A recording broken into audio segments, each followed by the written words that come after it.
Donc, toujours en ce qui concerne le poids propre, on appelle ça une charge permanente. Voilà, une charge permanente qui, dans certaines constructions en maçonnerie ou en béton, peut être la charge la plus importante que la structure ait à supporter.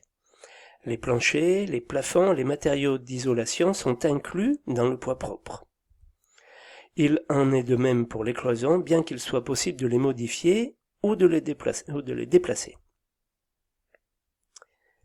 Alors les surcharges maintenant, surcharge d'exploitation, on avait parlé du poids propre.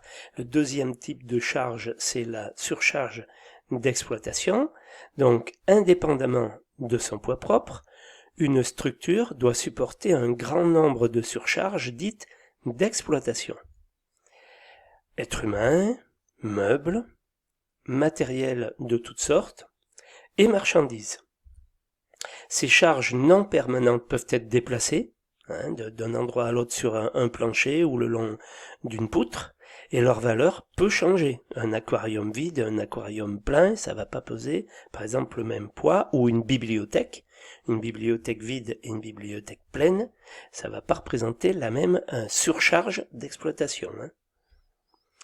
Elles sont déterminées par des ingénieurs, ces surcharges d'exploitation, et rassemblées dans des livres spécialisés, publiés en France par le Centre scientifique et technique du bâtiment.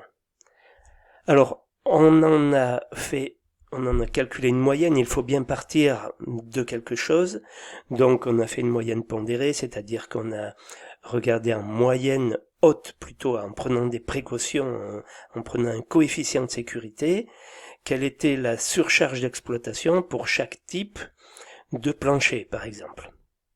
Donc on en a déduit une valeur qu'on utilise pour pouvoir déterminer les épaisseurs des planchers.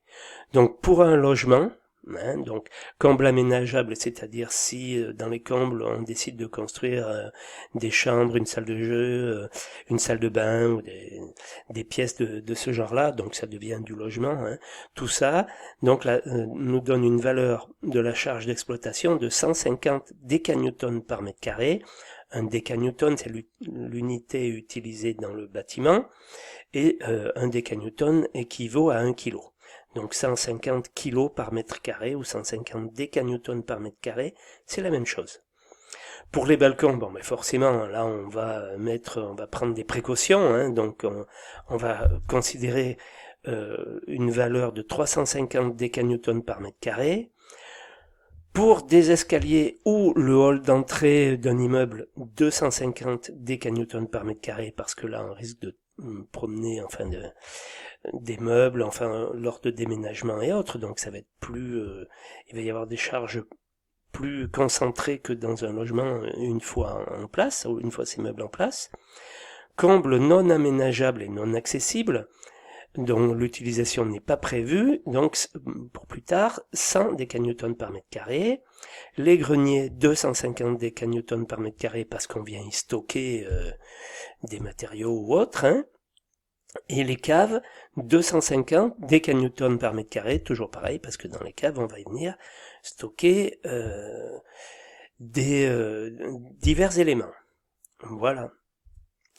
Donc, en ce qui concerne donc la surcharge d'exploitation, cette valeur de surcharge varie naturellement suivant le type de construction, sa situation et son importance.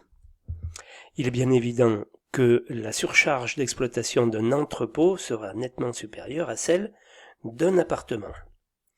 Ainsi, le toit d'un immeuble ne supportera pas le même poids de neige dans toutes les régions.